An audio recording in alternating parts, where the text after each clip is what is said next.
സായിപ്പിന്റെ കയ്യിൽ നിന്ന് കുഞ്ഞുമണിയെ കിട്ടുന്ന മനസ്സിജൻ കുട്ടിമണിയെ രക്ഷപ്പെടുത്തുന്നു. അബോധാവസ്ഥയിലായ കുട്ടിമണിയെ പരിശോധിക്കാൻ ലെസ്ലിയും സഹായിയായ ലൈലിയും എത്തുന്നു. സുവർണ സീതയെ കാണണമെന്ന് CI മുംതാസ് പറയുന്നു. സീതയുടെ കുഞ്ഞിനെയാണ് കാണാതായതെന്ന് സുവർണ പറയുന്നത് സീത വിശ്വസിക്കുന്നില്ല. പോലീസിന്റെ പിടിയിൽ നിന്നും ശിവ തലനാരഴയ്ക്ക് രക്ഷപ്പെടുന്നു. കുട്ടിമണിയെ ചികിത്സിക്കാമെന്ന് ലെസ്ലി സായിപ്പ് സമ്മതിക്കുന്നു. തുടർന്ന് കാണുക.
അപ്പോ ഇതാണ് കുട്ടിമണിയുടെ കഥ. സ്വന്തം കുഞ്ഞിന് പോലും വേറെ അവകാശികൾ വന്ന ദുരന്ത കഥ. ചികിത്സിക്കാത്ത സ്ഥലങ്ങളില്ല, പ്രാർത്ഥിക്കാത്ത ദേവാലയങ്ങളുമില്ല. എല്ലായിടത്തും നിരാശ മാത്രമേ കിട്ടിയിട്ടുള്ളൂ. ഇനി ഡോക്ടറുടെ ഒരു പ്രതീക്ഷ.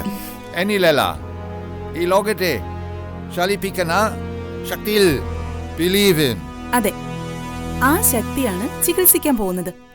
ഞങ്ങൾ വെറും ഒരു ഉപകരണം മാത്രം. ഇപ്പൊ ഞങ്ങളൊന്ന് പരീക്ഷിക്കാൻ പോവാ.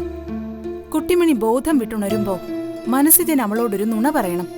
കുഞ്ഞിനെ തിരിച്ചു കിട്ടിയില്ല എന്നുള്ള നുണ. അതിനോട് അവൾ എങ്ങനെ പ്രതികരിക്കും? പ്രതികരണത്തിന്റെ ആ ഫ്രീക്വൻസി ഏത് ലെവലിലായിരിക്കും? ആ തരംഗ ദൈർഘ്യത്തിൽ മാതൃത്വത്തിന്റെ കണികകൾ പറ്റിപ്പിടിച്ചിരിപ്പുണ്ടോ? അതൊക്കെയാണ് അറിയേണ്ടത്. ഉണ്ടെങ്കിൽ നമുക്ക് ധൈര്യമായിട്ട് മുന്നോട്ട് പോവാം. അവള് രക്ഷപ്പെടും. ഇല്ലെങ്കിൽ We find another way. So hope for the best. All is well. മനസ്സാണ് എല്ലാ വികാരങ്ങളുടെയും കേന്ദ്രം. മനസ്സിലാണ് മാനുഷികമായ എല്ലാ ആഗ്രഹങ്ങളും തോന്നുന്നത്. മനസ്സിൽ തോന്നുന്ന ആഗ്രഹങ്ങൾ തരംഗങ്ങളായി തലച്ചോറിൽ ചെല്ലുന്നു. ആ തരംഗങ്ങളെ വിശകലനം ചെയ്ത് തലച്ചോറാണ് വേണ്ട നിർദ്ദേശങ്ങൾ കൊടുക്കുന്നത്. മാതൃത്വം ഒരു സ്ത്രീയെ സംബന്ധിച്ചിടത്തോളം ഏറ്റവും ഉദാത്തമായ അവസ്ഥയാണ്. സ്ത്രീ ജനിക്കുന്നത് തന്നെ അമ്മയാവാൻ വേണ്ടിയാണ്. കുട്ടിമണി ഭാഗ്യവശ ഇപ്പൊ ഒരമ്മയാണ്. അമ്മയാണെന്ന് നമുക്കറിയാം. പക്ഷേ കുട്ടിമണിക്കറിയാമോ? ഇല്ലാന്നായിരിക്കും പെട്ടെന്നുള്ള ഉത്തരം. അറിയാമായിരുന്നെങ്കിൽ കുഞ്ഞിനെ വെള്ളത്തിൽ മുക്കി കുളിപ്പിക്കാൻ നോക്കില്ലായിരുന്നു. തിളച്ച പാൽ കുടിക്കാൻ കൊടുക്കില്ലായിരുന്നു.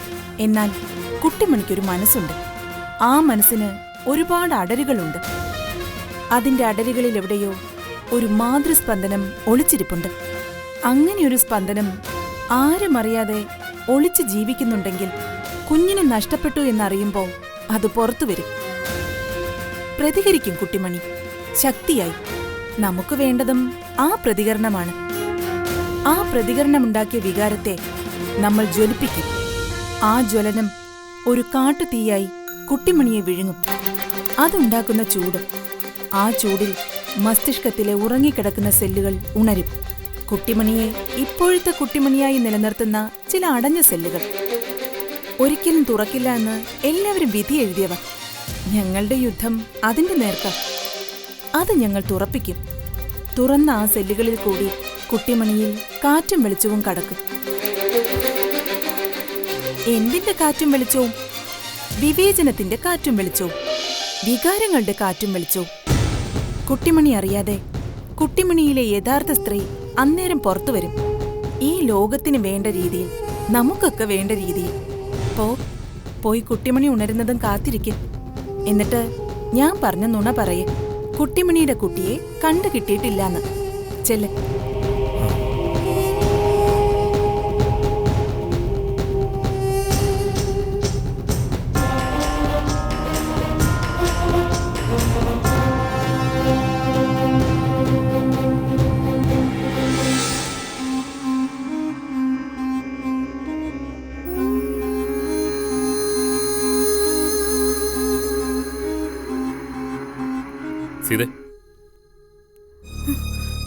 നകുലേട്ടാ, എന്റെ കുഞ്ഞിനെ പറ്റി എന്തെങ്കിലും വിവരം കിട്ടിയോ? നീ എനിക്ക് 1-2 ദിവസത്തെ സാവകാശം കൂടി തരണം. എത്ര ദിവസം എന്റെ നകുലേട്ടാ ഇന്ന് കിട്ടും നാളെ കിട്ടുമെന്ന് കരുതി കാത്തിരിക്കാൻ തുടങ്ങിയിട്ട്. ഒരു പെറ്റമ്മയുടെ നോവ് അതാർക്കും മനസ്സിലാവില്ല. എനിക്ക് മനസ്സിലാവും. നകുലന്റെ വാക്ക് നീ വിശ്വസിച്ച മതിയാവൂ. കുഞ്ഞിനെ നകുലൻ നിന്റെ മുന്നിൽ കൊണ്ടുവരും. അതിനി ആരുടെ ചങ്കിൽ കത്ത് കയറ്റിയിട്ടാണെങ്കിലും. ആരുടെയും ചങ്കില് കത്ത് കയറ്റിയിട്ടൊന്നും എന്റെ കുഞ്ഞിനെ നകുലേട്ടൻ കൊണ്ടുവരണ്ട. നിയമപരമായി എനിക്ക് കിട്ടേണ്ട അവകാശം അത് മാത്രമേ ഞാൻ ചോദിക്കുന്നുള്ളൂ.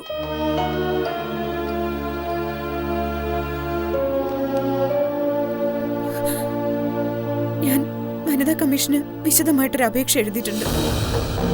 നകുലേട്ടൻ ഇതൊന്ന് അവിടെ കൊണ്ടുപോയി കൊടുക്കണം.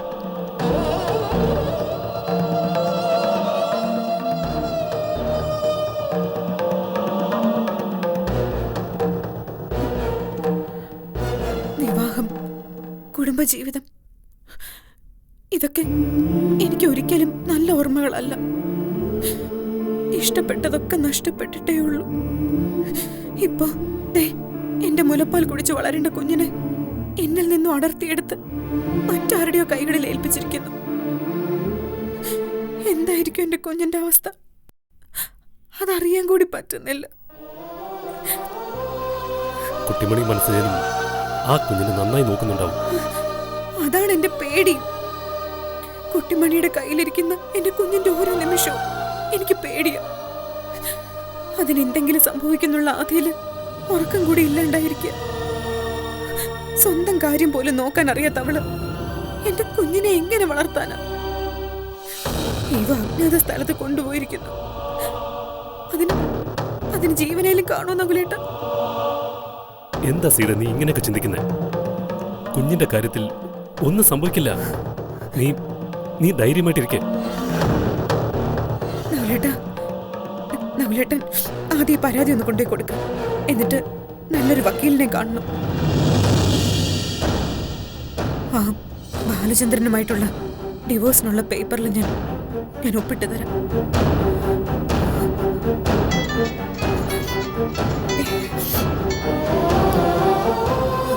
ഹലോ, ആ ഞാൻ വരാം. ഇന്നേനെ പോ.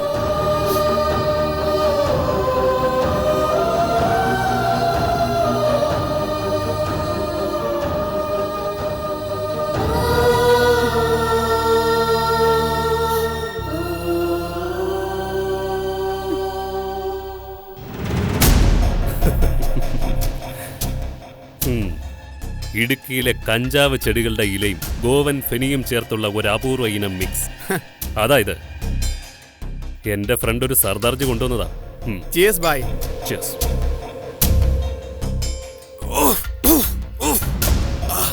ഈ സർദാർജിമാരെ ഭയങ്കര ധൈര്യശാലികളും ചങ്കൂറ്റമുള്ളവരാണ് കേട്ടിട്ടുണ്ട്. ഹലോ സഞ്ജു, സർദാർജിമാരെക്കാളും വലിയ ധൈര്യശാലികൾ ഈ കൊച്ചു കേരളത്തിലും ഉണ്ടടാ. ശിവ, നീ എത്തിയോ? ഞാൻ കാത്തിരുന്ന് മുഷിഞ്ഞടാ. അപ്പോഴാ നകുലംബായി വന്നേ. ഞാൻ വിളിച്ചപ്പോ ഇവനുള്ള കാര്യം നീ പറഞ്ഞില്ലല്ലോ. നീ കാണണമെന്ന് പറഞ്ഞപ്പോ എന്റെ കൂടെ നകുലംബായി ഉണ്ടായിരുന്നു. ശിവ, നകുലംബായി ഇപ്പൊ നമ്മുടെ ആളാ. വാ ശിവ, 3-4 പിടിപ്പിച്ചിരിക്കാം.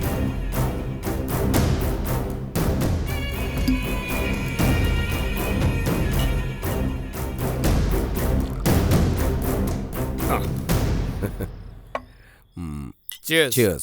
Cheers. Cheers.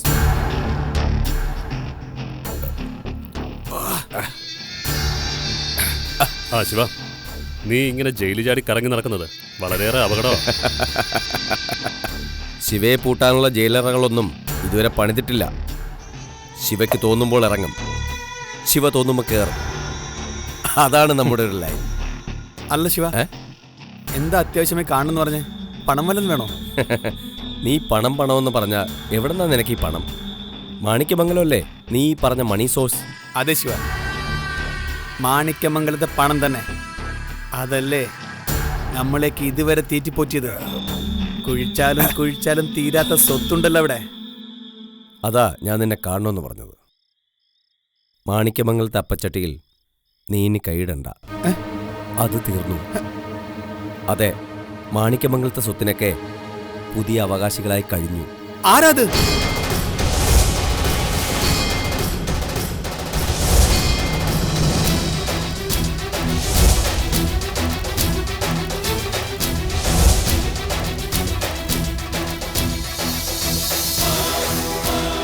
എന്തും പണം കൊടുത്ത് വാങ്ങാനുള്ള മതികലയുടെ ആഗ്രഹം ഇനി നടക്കാൻ പോകുന്നില്ല. വേറെ പണത്തിന്റെ സോഴ്സ് ഉടനെ കണ്ടെത്തണം. ഈ വിവരം മതികല അറിഞ്ഞു? ഇല്ല, എത്രയും വേഗം മതികളെ വിവരം അറിയിക്കണം. പോലീസ് നമ്മുടെ പിറകെ ഉണ്ടാവും. അല്ല, ഇപ്പൊ അവൾ എങ്ങനെയൊന്ന് കാണുക? നീ ആ ബാസ്റ്റിൻ സാറിനെ വിളിക്കും. എൻ്റെ കയ്യിൽ അയാളുടെ നമ്പർ ഡീറ്റെയിൽ ആയിട്ട് ഒരു ലെറ്റർ എഴുതി കൊടുക്കണം. കറക്റ്റാ, ബാസ്റ്റിൻ സാറാണ് ഇപ്പൊ ആകെയുള്ള ഒരു പിടിവള്ളി. എനിക്കും മതികല ഒന്ന് കാണാൻ ആഗ്രഹമുണ്ട്. മതികല മാഡത്തിനെ എങ്ങനെ കാണണമെന്നാണോ നിങ്ങൾ ചർച്ച ചെയ്തുകൊണ്ടിരിക്കുന്നത്? അതെ, മതികല മാഡത്തിനെ കാണണമെങ്കിൽ നേരെ പോണം അങ്ങ് ജയിലിലേക്ക്. പക്ഷേ ഈ സംഭവങ്ങളൊക്കെ നമ്മളല്ലാതെ വേറെ ആരും അറിയരുത്. നമ്മൾ അറിഞ്ഞതായി ഭാവിക്കുകയും ചെയ്യും. അങ്ങനെ അഭിനയിക്കാൻ കഴിയുന്നവനും മാത്രമേ ഒരു നല്ല ബിസിനസ്സുകാരനാവാൻ കഴിയൂ. കഴുത്തറുക്കുമ്പോഴും പുഞ്ചിരിക്കാൻ കഴിയണം. ചതിക്കുമ്പോഴും സഹായിക്കാണെന്ന് തോന്നണം. നുണ പറയുമ്പോഴും വിശുദ്ധന്റെ മുഖഭാവമായിരിക്കണം.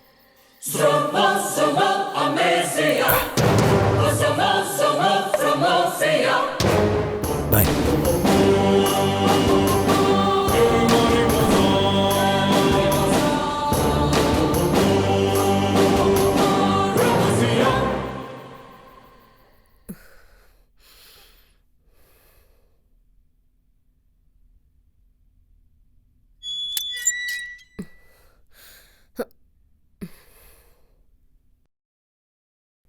എന്തെങ്കിലും വിശേഷമുണ്ടോ? ഒരു കത്തുണ്ട്, ശിവ തന്നയച്ചതാ.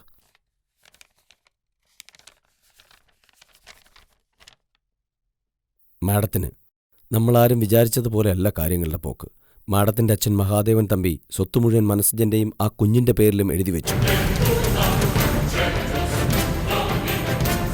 മനസ്സിനെ നമ്മൾ കൊന്നാൽ സ്വത്തിൻ്റെ അവകാശം കുട്ടിമണിക്ക് ചെന്നു ചെയ്തു.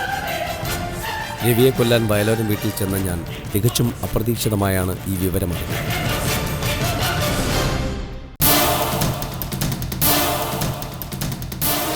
ദൈവമായിട്ട് എന്നെ അറിയിച്ചതുപോലെ തോന്നി. കൊലപാതക ശ്രമം ഉപേക്ഷിച്ച് ഞാൻ പുറത്തു കിടന്നു.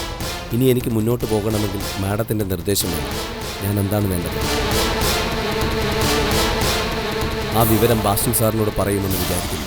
അക്ഷമയോടെയാണ് ഞാൻ കാത്തിരിക്കുന്നത്. സ്വന്തം ശിവ. ഇതിൽ എഴുതിയിരിക്കുന്നതൊക്കെ സത്യമാണോ? അതെ, ഞാൻ അന്വേഷിച്ചു. എങ്കിൽ ആദ്യം കൊല്ലേണ്ടത് എന്റെ അച്ഛനെ. എനിക്ക് അവകാശപ്പെട്ട സ്വത്ത് എന്റെ ശത്രുക്കൾക്ക് കൊടുക്കാന്ന് വെച്ച് ഇതിലെന്തെങ്കിലും ചതിയുണ്ടോ ബാസിൻ? ഞാൻ വിശദമായി അന്വേഷിച്ചിട്ടാ പറയുന്നത്. ഇതിലൊരു ചതിയില്ല. മേഡത്തിന്റെ അച്ഛൻ മനഃപൂർവ്വം തന്നെ ചെയ്തതാ മേഡത്തെ അപമാനിക്കാൻ. വെച്ചേക്കില്ല ഞാൻ ഒരാളെ. ജീവനുണ്ടെങ്കിലല്ലേ കിട്ടിയ സ്വത്തൊക്കെ അനുഭവിക്കാൻ അവരെ കൊണ്ട് പറ്റൂ. എനിക്ക് പറയാനുള്ളത് വേറെന്താ മേഡം, എടുത്തു ചാടി ഒന്നും പ്രവർത്തിക്കരുത്. മഹാദേവൻ തമ്പി എന്ന മേഡത്തിന്റെ അച്ഛനെ മേഡത്തിനോട് ഭയങ്കര ദേഷ്യമാണെന്നാ ഞാൻ അന്വേഷിച്ചപ്പോൾ മനസ്സിലായത്. മേഡത്തിനോടുള്ള പകയെ ഇങ്ങനെയൊക്കെ ചെയ്യാൻ കാരണം. ആ നിലയ്ക്ക് നമ്മൾ രക്തച്ചൊരിച്ചിൽ ഒഴിവാക്കുന്നത് നല്ലത്. ഇല്ലെങ്കിൽ പക കൂടുകയുള്ളൂ. മാത്രമല്ല, ആ കുഞ്ഞിനെന്തെങ്കിലും പറ്റിയാൽ സ്വത്ത് മുഴുവൻ 10 അനാഥാലയങ്ങൾക്ക് ചെന്ന് ചേരുമെന്നും എഴുതി വെച്ചിട്ടുണ്ട്. ഇനി എന്താണൊരു വഴിയെന്ന് മേഡം ആലോചിക്കണം. ഞാൻ എന്ത് ചെയ്യണം? അവരുടെ മുമ്പിൽ പോയി കുമ്പിട്ട് നിൽക്കണം. ഇന്ന് വരെ മതികൽ അങ്ങനെ ചെയ്തിട്ടില്ല ഒരുത്തിന്റെ മുമ്പിലും. അങ്ങനെ ചെയ്യണമെന്നല്ല മേഡം ഞാൻ പറഞ്ഞത്. ഉചിതമായ ഒരു വഴി മേഡം തന്നെ കണ്ടെത്തണം. മേഡത്തിനത് പറ്റും.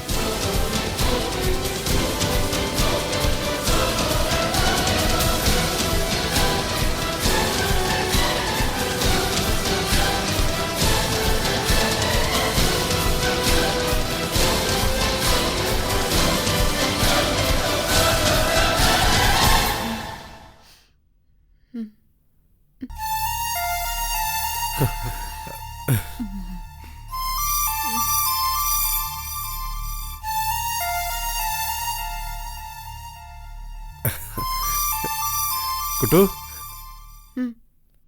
കുഞ്ഞുമോനെ എവിടെ? എന്റെ കുഞ്ഞുമോനെ എവിടെ മനുഷ്യ? അറിയില്ല. കാട്ടിൽ മുഴുവൻ നോക്കി, കണ്ടില്ല. അവൻ കൊണ്ടുപോയാച്ചു മനുഷ്യ. എന്റെ കുഞ്ഞുമോനെ വേണം. പോയി കൊണ്ടുവാ കുഞ്ഞുമോനെ, പോയി കൊണ്ടുവാ.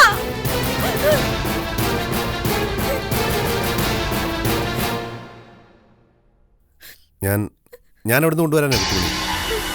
നീയല്ലേ കുഞ്ഞിനെ കൊണ്ടുപോയത്? അപ്പോൾ നീയല്ലേ കുഞ്ഞിനെ നോക്കേണ്ടിയിരുന്നത്? എന്നിട്ടിപ്പോൾ എന്നോട് ചോദിക്കണോ?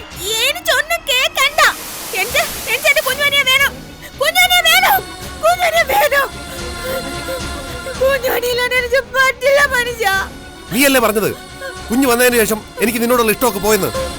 ആ പരാതി ഇതോട് തീരുമല്ലോ. നമുക്ക് കുഞ്ഞ് വേണ്ട, നമ്മൾ മാത്രം മതി. നമുക്ക്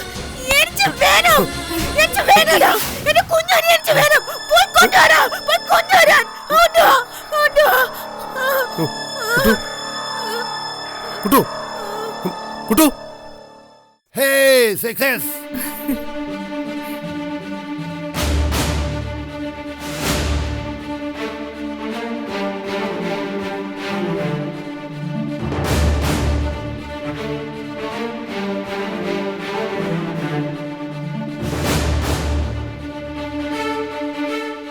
കുട്ടിമണിയിൽ ഒരു അമ്മ ഒളിച്ചിരിപ്പുണ്ട്. ആ അമ്മയാണ് ഇപ്പൊ പ്രതികരിച്ചത്. ഇനി നമുക്ക് സ്കോപ്പുണ്ട് മനസ്സിജ. നമ്മൾ കുട്ടിമണിയെ നേരെയാക്കും. ഞങ്ങളിനി ഇവിടെയാണ് താമസിക്കാൻ പോകുന്നത്. കുട്ടിമണിയുടെ ട്രീറ്റ്മെന്റ് ഇവിടെ ചെയ്യാം. മുരുക, നീ എന്നെ കൂടെ ഉന്നവനം. ശരി സായിപ്പേ. പക്ഷേ പെണ്ണിന് വീണ്ടും ബോധം പോയല്ലോ. അതിനിപ്പോ എന്ത് ചെയ്യും? ഒന്നും ചെയ്യണ്ട. പോയ ബോധം താനേ വന്നോളും. ശരീരത്തിനിപ്പോ വിശ്രമം ആവശ്യം. അതുകൊണ്ടാ ബോധം പോയത്. വേണ്ട അളവിൽ വിശ്രമം കിട്ടിക്കഴിയുമ്പോ കുട്ടിമണി താനേ ഉണർന്നോളും.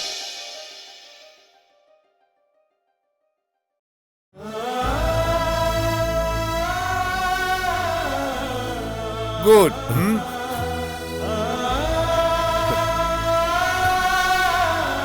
മുത്തി, എന്റെ പ്രാർത്ഥന ദൈവം കേട്ടു. ഡോക്ടർ പറഞ്ഞു കേട്ടില്ലേ, കുട്ടിമണിയെ നമ്മളെ പോലെ ആക്കി തരാന്ന്. എന്റെ മനസ്സ് നിറഞ്ഞു. ഞാൻ പറഞ്ഞില്ലേ വനദുർഗയുടെ അടുത്ത് പോയി പ്രാർത്ഥിച്ചാൽ നടക്കുമെന്ന്. കണ്ടില്ലേ, ആ ഡോക്ടർ പറഞ്ഞു വിട്ടത് ദേവിയാ. എല്ലാം ശരിയാകും.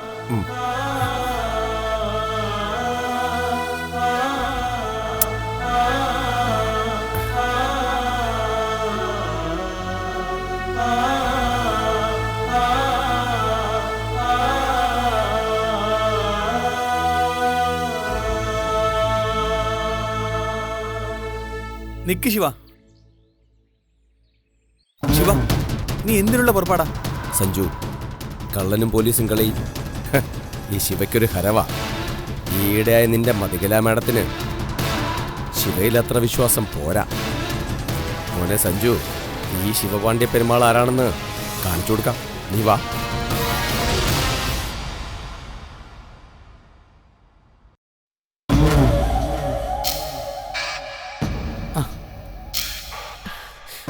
എന്താടാ ഇത്ര അത്യാവശ്യമായിട്ട് കാണണമെന്ന് പറഞ്ഞത്? കാര്യമുണ്ട് മതി. ഇതാരാ എന്റെ കൂടെ വന്നിരിക്കുന്നു നോക്കിയേ.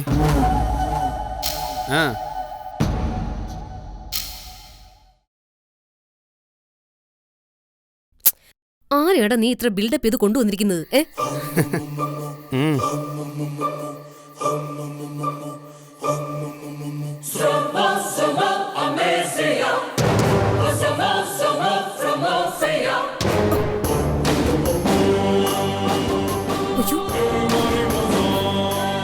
ശിവ, നീ എന്തായി കാണിക്കുന്നേ? നീ എന്തിനാ ഇപ്പൊ ഇങ്ങോട്ട് വന്നത്? നേരിട്ട് കണ്ട് പറയേണ്ട കാര്യങ്ങൾ നേരിട്ട് കണ്ട് പറയുന്നതാ ശിവയുടെ ഒരു രീതി. അതേത് നരകത്തിലായാലും ശിവ കയറി ചെല്ലും.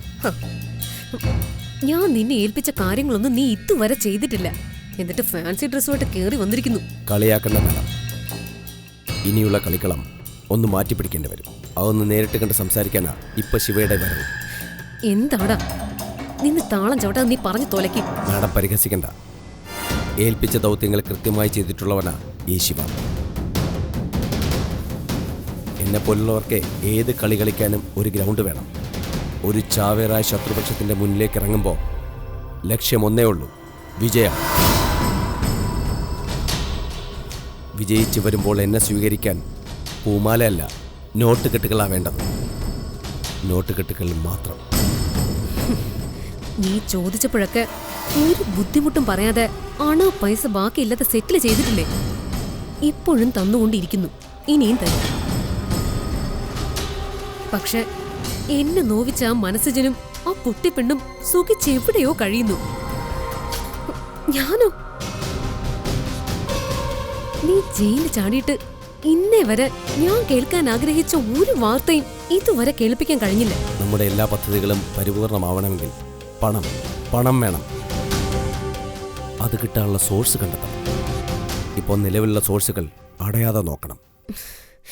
ഇത്രയും കഷ്ടപ്പെട്ട് നീയൊക്കെ ഇതിനകത്ത് കയറിക്കൂടിയത് ഇത് പറയാൻ വേണ്ടിയിട്ടാണോ? ശിവ, നീ ഇനി മാണിക്യമംഗലത്ത് പോണം. മാണിക്യമംഗലത്തെ മഹാദേവൻ തമ്പി, അതായത് എന്റെ തന്ത, അയാൾ എല്ലാ പദ്ധതികളും പൊളിച്ചു. ഞാൻ അറിഞ്ഞത് ശരിയാണെങ്കിൽ അയാൾ എന്നെ കൊണ്ട് അതും ചെയ്യിപ്പിക്കും.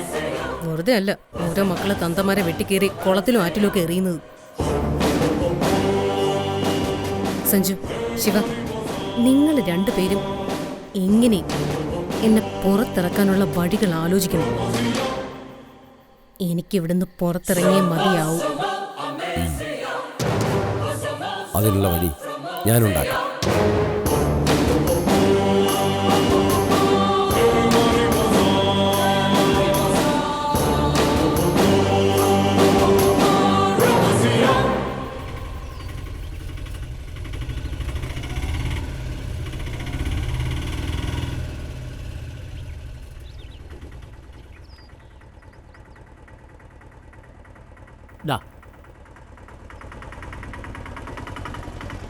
ആ, വല്യണ്ണനായിരുന്നോ? വനജേ, ഇതെടുത്ത് അകത്ത് വയ്ക്ക്. ആ നകുലിനെ ഇങ്ങോട്ട് വന്നില്ല. ഇല്ല വല്യണ്ണ, ഇങ്ങോട്ട് വന്നില്ല. ആ പിന്നെ ഞാൻ ബാലേന്ദ്രന്റെ ചുറ്റുവട്ടത്തൊക്കെ പോയിരുന്നു. ആ കട തുറന്നിട്ട് കുറേ ദിവസങ്ങളായി. ഓ ഇനിയിപ്പോൾ അത് തുറക്കുമെന്ന് എനിക്ക് തോന്നുന്നില്ല. നല്ല കച്ചവടമുള്ളൊരു കടയായിരുന്നു. ആ എന്തായാലും ഇത്രയൊക്കെ ആയ സ്ഥിതിക്ക് നമുക്ക് ആ കടയങ്ങ് ഏറ്റെടുക്കാം. ഇനിയിപ്പോൾ എന്തായാലും സീത അങ്ങോട്ട് പോകുന്നില്ല. ചിലവൊക്കെ കൂടി വരികയല്ലേ. കുഞ്ഞിനെ കണ്ടുപിടിക്കണം, കണ്ടുപിടിച്ചാൽ തന്നെ അതിൻ്റെ കാര്യങ്ങളൊക്കെ നോക്കണം, പിന്നെ വീട്ടു ചിലവൊക്കെ നടക്കണ്ടേ. ശരിയാ, പക്ഷേ കടയൊക്കെ ഏറ്റെടുക്കുന്നത് എങ്ങനെയാ വല്യണ്ണ? ഇപ്പൊ തന്നെ സീത ബന്ധം വേർപെടുത്തണമെന്നാ പറയുന്നത്. അതാടി ഞാൻ പറഞ്ഞു വരുന്നത്. ആ കട നമ്മൾ കൈവശപ്പെടുത്തിയാലേ ബാലേന്ദ്രന്റെ വരുമാന മാർഗം അടയും.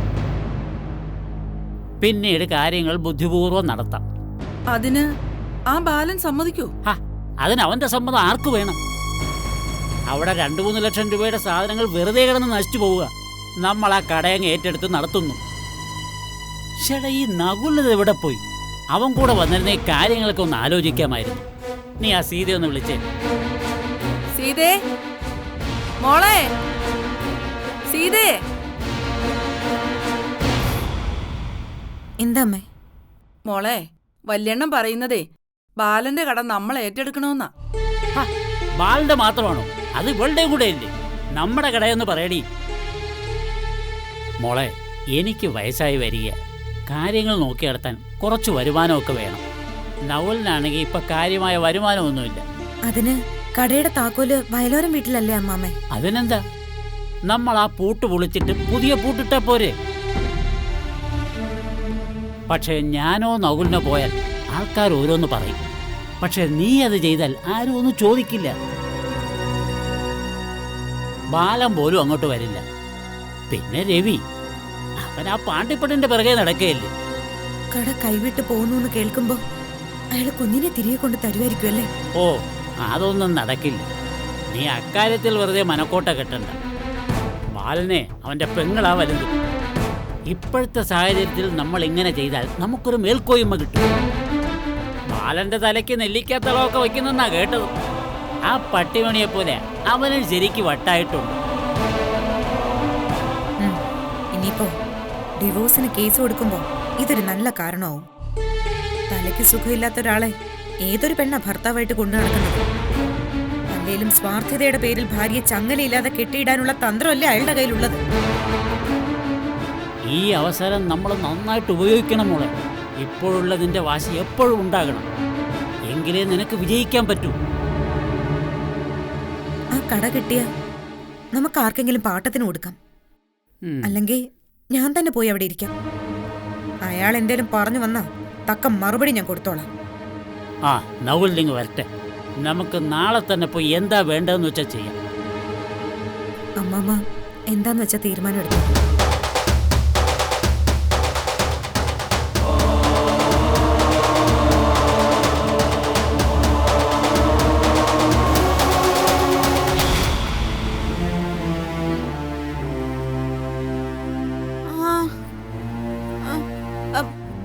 മനുഷ്യ, എന്നെ കുഞ്ഞോനെന്തേ?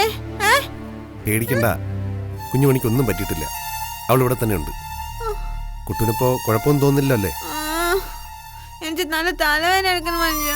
തല പൊട്ടിട്ട് ഇറങ്ങണ പോലെ. അത് മാറിക്കോളും, വീണതല്ലേ, അതുകൊണ്ടാ. ഹലോ കുട്ടുമണി. അയാള് എന്റെ കുഞ്ഞുമനെ തട്ടിയെടുക്കാൻ നോക്കിയാല്.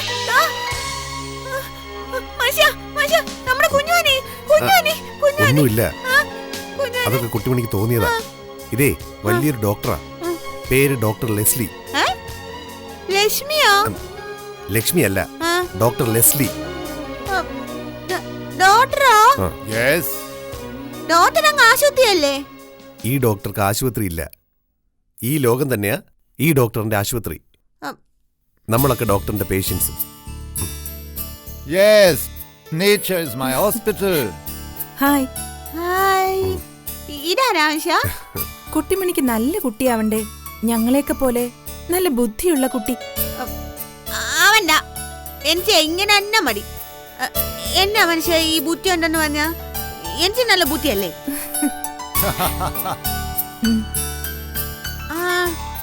ഇവരും ഡോക്ടറാണോ? ഞാൻ ഡോക്ടർ ലൈല, ഇത് ഡോക്ടർ ലെസ്ലി. സായിപ്പ് doctor. ഷായിപ്പ് ഡോക്ടറാ?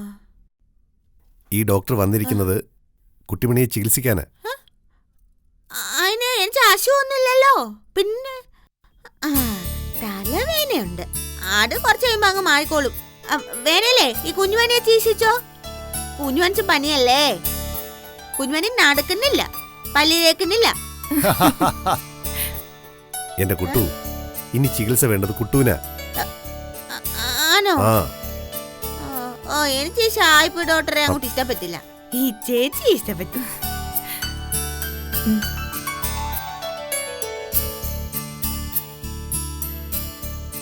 But I like you. എനിക്ക് ഇയാളെ ഇഷ്ടമല്ല, എന്റെ അടുത്തങ്ങ് വേണ്ട. ഇയാളെ എന്റെ കുഞ്ഞുമനെ തട്ടിയെടുക്കാൻ നോക്കിയ ആളാ. അല്ല കുട്ടിമണി, കുട്ടിമണിയെ രക്ഷിക്കാൻ നോക്കിയ ആളാ. അതൊന്നും പറഞ്ഞാ ഇപ്പൊ കുട്ടിമണിക്ക് മനസ്സിലാവില്ല. അത് മനസ്സിലാവാൻ വേണ്ടിയാ ഞങ്ങൾ ചികിത്സ തുടങ്ങാൻ പോകുന്നത്. Right. ഇഞ്ചക്ഷൻ വെച്ചോ? ഇല്ല. ബോധം കെടുത്തേണ്ട മരുന്ന്. ഇല്ല. പിന്നെ ഈ മണ്ടൻ ഡോക്ടർ എങ്ങനെ ചികിത്സിച്ചാനാ? കുട്ടിമണി, എന്നാ കുട്ടിമണിക്കിപ്പോ തലവേദനയുണ്ടോ? ആ ഉണ്ട് ഉണ്ട് ഉണ്ട്, തലവേദനയുണ്ട്, പങ്കര തലവേദനയുണ്ട്. ഞാൻ മാറ്റാം. എന്നെ ഒന്ന് കാണട്ടെ. വേണ്ട.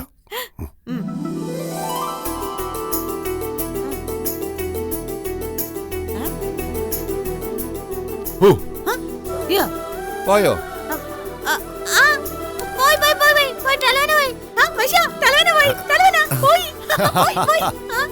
കൊള്ളാമോ? ഇപ്പൊ ഇഞ്ചക്ഷൻ വെച്ചോ? ഇല്ല. ബോധം കെടുത്തിയോ? ഇല്ല. എന്നിട്ടും തലവേദന പോയില്ലേ? പോയി പോയി പോയി. ഇത് നല്ല ഡോക്ടറാ മനുഷ്യ.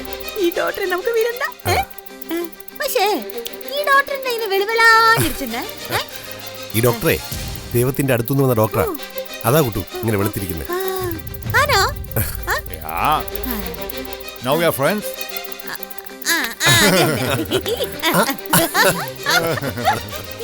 Good. Good girl.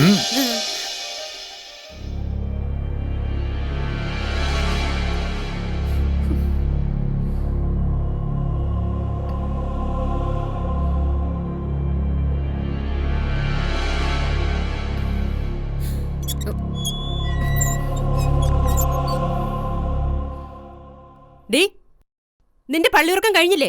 എണീക്കടി. പെണ്ണുമ്പളെ, ആവശ്യമില്ലാതെ എന്റെ മെക്കിട്ട് കയറാൻ വന്നാലുണ്ടല്ലോ.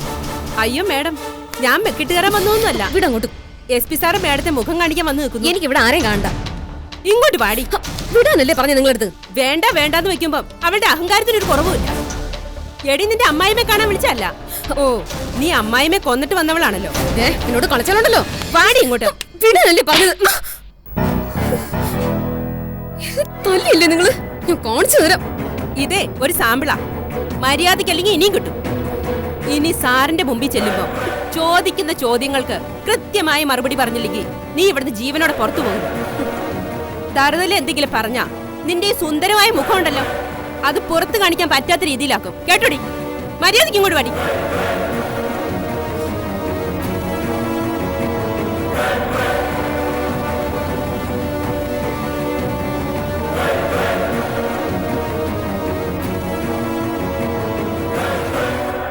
ഇത്തരം കേസുകൾ ഇങ്ങനെ കൈകാര്യം ചെയ്യാൻ പറ്റൂ. മേലുദ്യോഗസ്ഥന്മാരാരും അറിയാതെയാണ് സാർ ഞാൻ ഇതിന് മുതിരുന്നത്. ഇത്തരം കേസുകൾ വളരെ എളുപ്പത്തിൽ സോൾവ് ചെയ്യാവുന്നതേ ഉള്ളൂ. എന്നാൽ ആരും റിസ്ക് എടുക്കാറില്ല, ആരും കൃത്യമായി ഒന്നും ഫോളോ ചെയ്യാറുമില്ല. ഇനി നമ്മൾ കൃത്യമായി ഇടപെട്ട് മുന്നോട്ട് പോകുമ്പോൾ കൂടെ നിന്ന് കുഴി തോണ്ടുന്നവരാ നമ്മുടെ ഫോഴ്സിന്റെ ശാപം. എനിക്കിതിന്റെ പേരിൽ പ്രശ്നമൊന്നും ഉണ്ടാവരുത് സാർ. കൊള്ളാം. സമൂഹത്തിന് എന്ത് പ്രശ്നം ഉണ്ടായാലും എനിക്കൊരു പ്രശ്നവും ഉണ്ടാവരുത്. എന്റെ കാര്യം സേഫ് ആവണം. ഇതാണ് നമ്മൾ എല്ലാവരും ചിന്തിക്കുന്നത്. എനിക്ക് പേടിയുണ്ട് സാർ. കൂടെയുള്ളവരെ പോലും വിശ്വസിക്കാൻ പറ്റില്ല. എപ്പോഴാണ് പണിഷ്മെന്റ് കിട്ടുന്നതെന്ന് പറയാൻ പറ്റില്ല സാർ. സിമ്പിൾ ജലസി, അസൂയയാണ് ഫോഴ്സിൽ കൂടുതലും. ആരും ഷൈൻ ചെയ്യരുത്.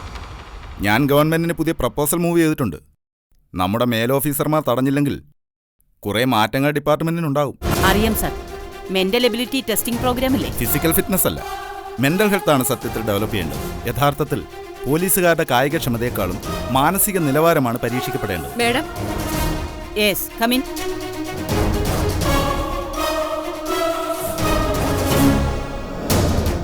ഇങ്ങോട്ട് നീങ്ങി നിൽക്ക്. പറഞ്ഞത് കേട്ടില്ലേടി? ഇങ്ങോട്ട് മാറി നിൽക്കാൻ.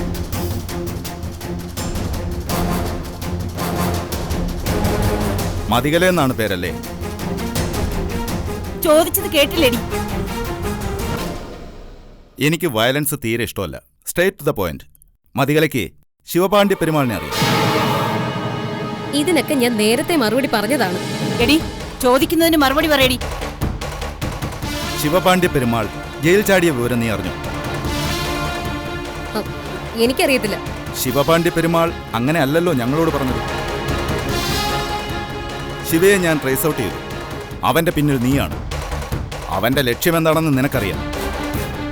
നീ അവനെ കോണ്ടാക്ട് ചെയ്തതിന്റെ തെളിവുകൾ ഞങ്ങൾക്ക് കിട്ടിയിട്ടുണ്ട്. ഈ ജയിലിൽ കിടക്കുന്ന ഞാൻ എങ്ങനെയാ ജയിലിൽ ചാടി ഒരു ക്രിമിനലോട്ട് കോണ്ടാക്ട് ചെയ്യുന്നത്? അവൻ നിന്നെ കോണ്ടാക്ട് ചെയ്തിട്ടേ ഇല്ല. സർ, പ്ലീസ്, എനിക്ക് നല്ല സുഖമില്ല. എനിക്ക് ഡോക്ടറെ കാണണം. സത്യമാണോടി? അതെ.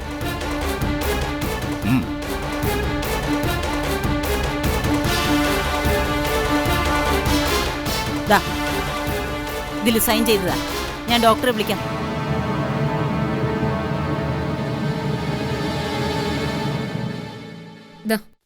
എനിക്കിനി പോവാലോ. പോകാൻ വരട്ടെ. ഡോക്ടറും വക്കീലും ഒക്കെ വരും. ആദ്യം ചോദിച്ചതിന് മറുപടി പറ. ശിവപാണ്ഡ്യ പെരുമാളിനെ സഹായിക്കുന്നത് ആരാ? സർ, എനിക്ക് തീരെ സുഖമില്ല. ഡോക്ടറെ കാണാൻ ഞാൻ സൈൻ ചെയ്ത് തന്നു. ഇനിയുള്ള ചോദ്യങ്ങൾക്ക് ഉത്തരം നൽകാൻ എനിക്ക് എന്റെ വക്കീലുമായിട്ട് ആലോചിക്കണം. വക്കീലില്ലാതെ റിമാൻഡിലുള്ള പ്രതിയെ കാണാൻ അന്വേഷണ ഉദ്യോഗസ്ഥന് അനുവാദമുണ്ട്. എനിക്ക് എന്റെ വക്കീലിന്റെ സാന്നിധ്യത്തിൽ മാത്രമേ ഇങ്ങനെയുള്ള ചോദ്യങ്ങൾക്ക് മറുപടി പറയാൻ പറ്റൂ. വക്കീലിൻ നിയമമൊക്കെ ഇതിന് പുറത്ത്. ഇവിടെ ഞങ്ങൾ പറയുന്നതേ നടക്കൂ. ശിവപാണ്ഡ്യ പെരുമാളിന്റെ ഹൈഡ് ഔട്ട് എവിടെയാണെന്നും അവന്റെ ടാർഗറ്റ് എന്താണെന്നും നിനക്കറിയാം. അത് നീ ഇവിടെ പറഞ്ഞില്ലെങ്കിൽ പിന്നെ ഒരിടത്തും നിന്റെ നാവ് പൊങ്ങില്ല. ഞാൻ പറഞ്ഞു എനിക്ക് അറിയത്തില്ലെന്ന്. അറിയാത്ത കാര്യങ്ങൾ വീണ്ടും വീണ്ടും നിങ്ങൾ എന്നോട് ചോദിച്ചാൽ ഞാൻ എന്ത് മറുപടി പറയാനാ?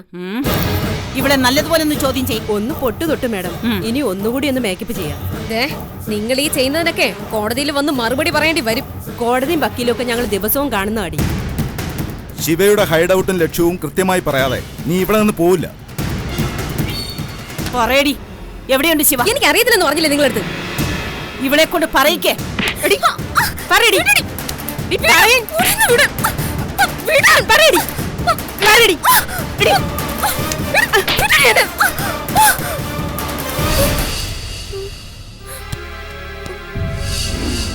മാഡം, ഇവൾക്ക് എന്തെങ്കിലും പറ്റിയോ?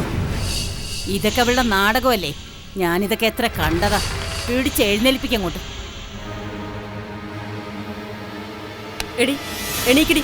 ഡീ, മതിയല്ലേ? മതിയല്ലേ? എഴുന്നേക്കടി. മതിയല്ലേ? എഴുന്നേക്കാൻ. ഡീ, ഡീ. ഡോക്ടറെ വിളിക്കും. സാറ് കൂടെ ഉണ്ടെന്നുള്ള ധൈര്യത്തിലാണ് ഞാൻ ഇതൊക്കെ ചെയ്യിപ്പിച്ചത്. നിങ്ങളൊന്നും പേടിക്കണ്ട, ഞാൻ നോക്കിക്കോളാം. ഡീ, ഡോക്ടർ എത്തിയിട്ടില്ല. മതിയല്ലേ? മതിയല്ലേ? ഒരു കാര്യം ചെയ്യും, ഇവളെ ഡോക്ടർ പ്രശാന്തിന്റെ ക്ലിനിക്കിലേക്ക് കൊണ്ടുപോകും. എല്ലാം അൺഒഫീഷ്യലായിട്ട് മതി. ബാക്കിയൊക്കെ ഞാൻ നോക്കിക്കോളാം.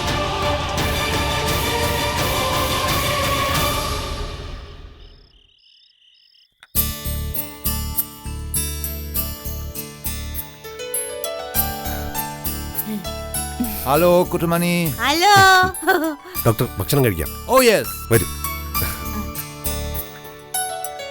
നമ്മൾ നാളെ മുതല് ചികിത്സ തുടങ്ങാൻ പോവാ. രാവിലെ എണീക്കുമല്ലോ കുട്ടിമണി? ഓ, ഞാനും എണീച്ചത്തില്ല. മഴക്കാലല്ലേ. മൂളി പോച്ചേട്ടങ്ങോട്ട് ഓടങ്ങാന്. കുറച്ച് ദിവസത്തേക്ക് ആ സുഖമൊക്കെ അങ്ങ് ഒഴിവാക്കണം. നമുക്ക് നല്ല കുട്ടിയായിട്ട് ട്രീറ്റ്മെന്റ് തുടങ്ങണം. എന്ത് തുടങ്ങണം? ട്രീറ്റ്മെന്റ് പറഞ്ഞേ. Very good. മിടിക്കാണല്ലോ. വയ്യ.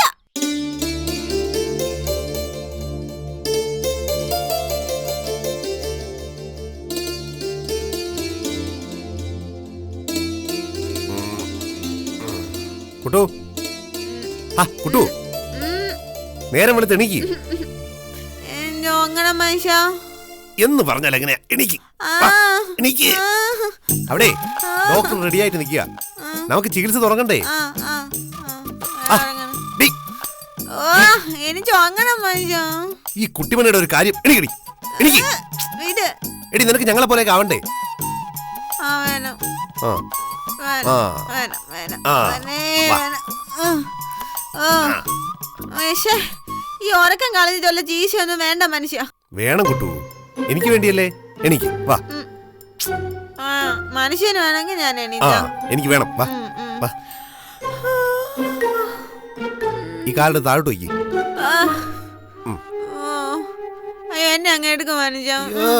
വാ. അയ്യോ നടക്കാനോ അയ്യോ മനുഷ്യ.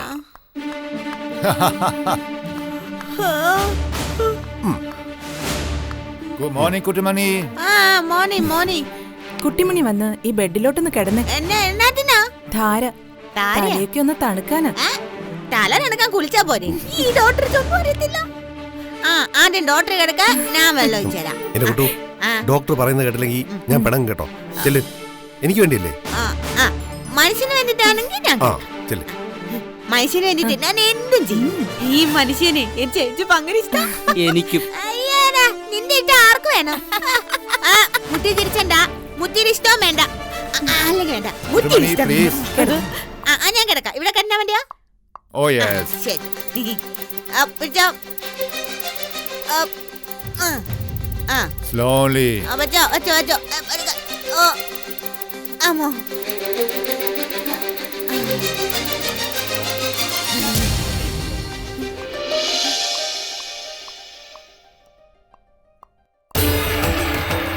തല തണുക്കാൻ വേണ്ടിയാ ഈ ധാര. തല തണുക്കുമ്പോ തലച്ചോറിനുള്ളിലെ മൃതകോശങ്ങൾക്ക് ജീവൻ വെക്കും. ഒരു ശരാശരി മനുഷ്യന്റെ തലച്ചോറിനുള്ളിൽ കോടിക്കണക്കിന് കോശങ്ങളുണ്ട്. ഇവ വളരുകയും മരിക്കുകയും പുതിയവ ഉണ്ടാവുകയും ചെയ്യുന്നു. വയസ്സ് കൂടുന്തോറും ഈ ചക്രത്തിന് ചെറിയൊരു ഇടിവ് സംഭവിക്കും. ഈ കുറവിന് പരിഹാരമാണ് ധാര. ധാരയിലൂടെ മസ്തിഷ്കം അതിന്റെ സുഷുപ്തി എന്ന അവസ്ഥ വെടിഞ്ഞ് ജാഗ്രതയിലാവും. Are you okay?